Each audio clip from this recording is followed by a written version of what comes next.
আজ আমি গরুর মাংস দিয়ে পাস্তা বানাবো। তো আমি চলে আসছি রান্নাঘরে। রান্নাঘরে এসে পাইপেন বসিয়ে দিতেছি।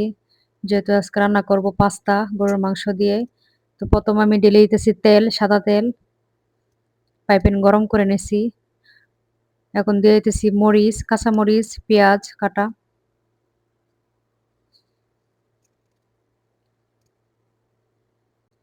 রান্না কটা গুছিয়ে তারপরে সবকিছু কেটে আমি বসিয়ে দিলাম আমার পাস্তা। এখন পেঁয়াজগুলো সুন্দর করে লাল করে ভেজে নেব। অনেকে জিজ্ঞাসা করেন আমি কোথায় থাকি, কিভাবে থাকি, কোথায় সৌদি আরব কোন জায়গায় থাকি। তো আমি থাকি হচ্ছে আপনার সৌদি আরব তাবুক। আর ছোটখাটো একটা জব করি। তো দেখেন এই যে পাইপলাইন বারবার পড়ে যায় কারণ চুলাটা সিমেন্ট আর বালু দিয়ে বানাইছি তো এটা মাটির চুলা না। তো এরকম ভাবে পড়ে যায়।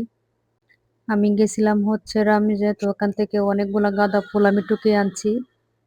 তো এইগুলা ভাবলাম যে সুন্দর করে ডেকোরেশন করি। তাছাড়া বাসায় আমার একটা গাঁদা ফুল গাছ আছে। তো ওইটাতে সুন্দর করে সাজিয়ে নিয়েছিলাম। এই মিনি কিচেনে রান্না করতে অনেকটা টাইম লাগে। আমি ডিউটি থেকে আসছি। আসার পরেই বসে পড়ছি রান্না। তো প্রায় আমার ৩ ঘন্টা লেগে গেছে কাটাকুটি গুছাইতে সুন্দরভাবে। অনেকটাই টাইম লাগছে। তো অবশেষে আমি বসিয়ে দিলাম। এখন বাজে রাত ৪টা।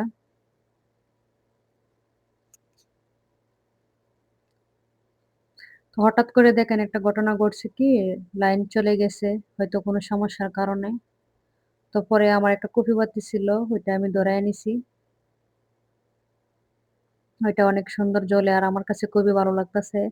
শৈশবের কথা মনে পড়ে গেছে। তো যখন ছোট ছিলাম তখন তো আমাদের এই এলাকায় কারেন্ট ছিল না। তখন মা এইভাবে রান্না করতো আর পাশে বসে থাকতাম রাতের বেলা। তো এই এখন এরকম মনে হইতেছে। তো এই তো আবার চলে আসছে। এখন আমি দিয়ে দিছি মাংস। দিয়ে দিব মসলা, লবণ, হলুদ, মরিচ, জিরা হালকা করে দিয়ে ভালোভাবে ভেজে নেব যাতে মসলার গন্ধটা চলে যায়।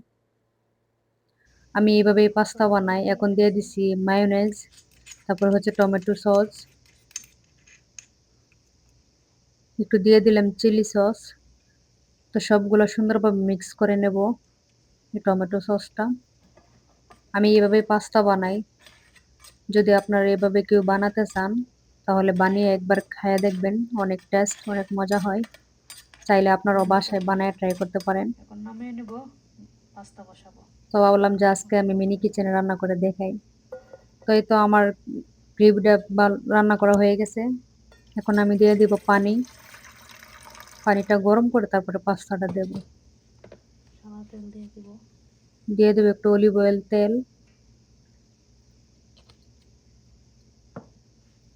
যেহেতু পাস্তা আমার কম একটু লবণ দেব টেস্টের জন্য, স্বাদ মতো লবণ।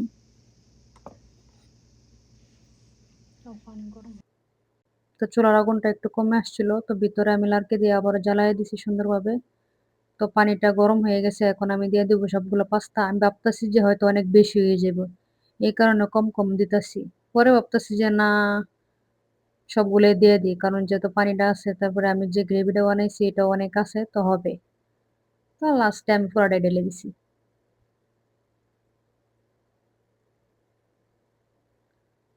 তো নাড়ায় ছাড়াই দেব, জাল করে নেব সিদ্ধ হওয়ার আগ পর্যন্ত। তো দেখেন চুলার আগুনটা কত সুন্দর করে জ্বলতেছে মাশাআল্লাহ।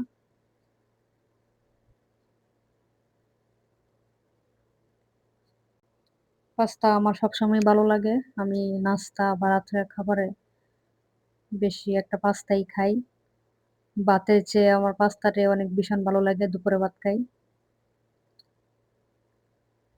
তো এই যে জাল হইতেছে আমার পাস্তা। হালকা একটু হইলে আমি নামায় নিব কারণ বেশি হয়ে গেলে তখন ভেঙে যাবে। চুলাটা আমি দেখতেছি মাশাআল্লাহ কত সুন্দর করে আগুনটা জ্বলতেছে। আর সবগুলা লার্কি আমি শুকিয়ে ভিতরে নিয়ে আসছি যেহেতু আমাদের বাসায় ২ টা বিলাই আছে। ওরা বাহিরে নষ্ট করে ফেলে। আর সৌদি আরবে লার্কি অনেক কষ্ট করে পাওয়া যায়।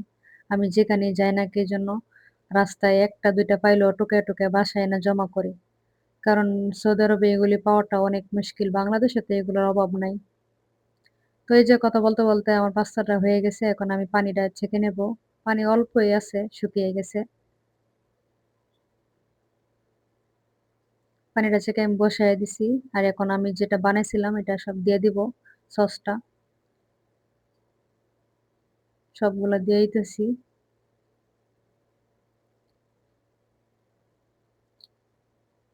এখন যে আগুনটা জ্বলছে এত আগুন মানে এতক্ষণ এত আগুন জ্বলে নাই মানে এখন যে জ্বলতাছে।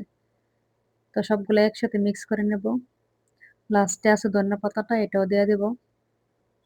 ধনিয়া পাতাটা দিয়ে এখন সুন্দরভাবে নাড়িয়ে চেড়ে মিক্স করে নেব। আগুনটা দেখেন। আমি বারবার শুধু খালি আগুনের কথা বলতেছি যে আগুনটা অনেক সুন্দর জ্বলতেছে। কারণ কিছুদিন আগে আমার লার্কিগুলো ভিজে ছিল তো এতটা জ্বলতো না। তো এখন মাশাআল্লাহ শুকাইছি সবগুলো। আমি শুকিয়ে ভিতরে নিয়ে আসছি। চুলাটা অনেক আগুন জ্বলে। চুলাটা বড় হয়ে গেছে আমার জিনিসের ক্ষেত্রে। তো পাস্তাটা আমার হয়ে গেছে। এখন আমি সুন্দরভাবে নামিয়ে নেব। নামিয়ে পরিবেশন করব। এই যে দেখেন কালারটা কত সুন্দর আসছে। দেখতেও মাশাআল্লাহ। তো প্লেটে নামায় নিতেছি। দেখেন জাস্ট ওয়াও! চাইলে আপনারাও বাসায় বানিয়ে খেতে পারেন। বেশি কিছু লাগে না, খুবই উপকরণ অনেক কম। আর শর্টকাট বানানো যায়। মাশাআল্লাহ, মাশাআল্লাহ দেখেন।